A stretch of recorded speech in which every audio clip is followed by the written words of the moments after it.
सरकारी दवाइयों की दुकानों में ही अगर मिलावटी या गुणवत्ताहीन दवाइयां रोगियों को बेची जाएं, तो फिर लोग सरकारी व्यवस्था पर कैसे भरोसा करें। जी हाँ, ये सवाल उस समय पैदा हुआ जब मेडिकल कॉलेज अस्पताल चंबा के सरकारी जन औषधि केंद्र में रखी खांसी की दवाई का सैंपल फेल हो गया। यही नहीं, जब तक सरकारी दवाई की दुकान में बेची जाने वाली इस दवाई की रिपोर्ट सामने आई, तब तक चंबा मेडिकल कॉलेज अस्पताल के इस जन औषधि केंद्र में मौजूद इस दवाई का सारा स्टॉक बिक चुका था।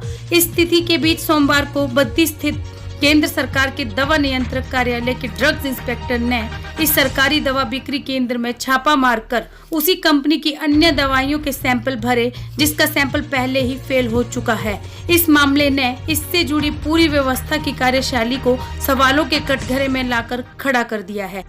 16 अप्रैल को मैंने उठाया था, जो कि सर्वे में जो हमारी लैब की रिपोर्ट आई उसमें फेल है।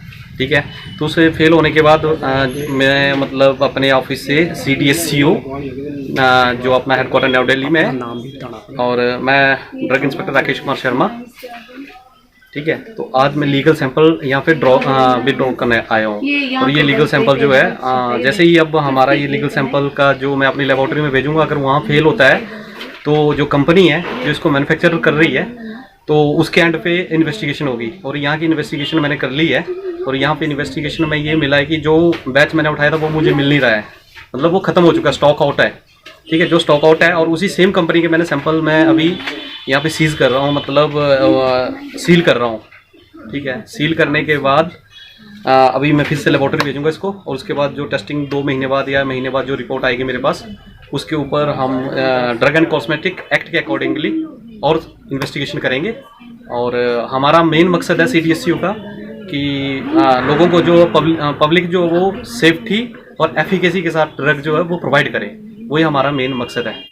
गरीब लोगों को महंगाई के इस दौर में कम कीमतों पर बढ़िया दवाइयां इन जन औषधि केंद्र के माध्यम से मुहैया करवाने के बड़े दावे किए जाते हैं, लेकिन ऐसा लगता है कि भ्रष्टाचार इन दावों को खोखला करने लगा है। चंबा की आवाज टीवी के लिए रेखा शर्मा की रिपोर्ट।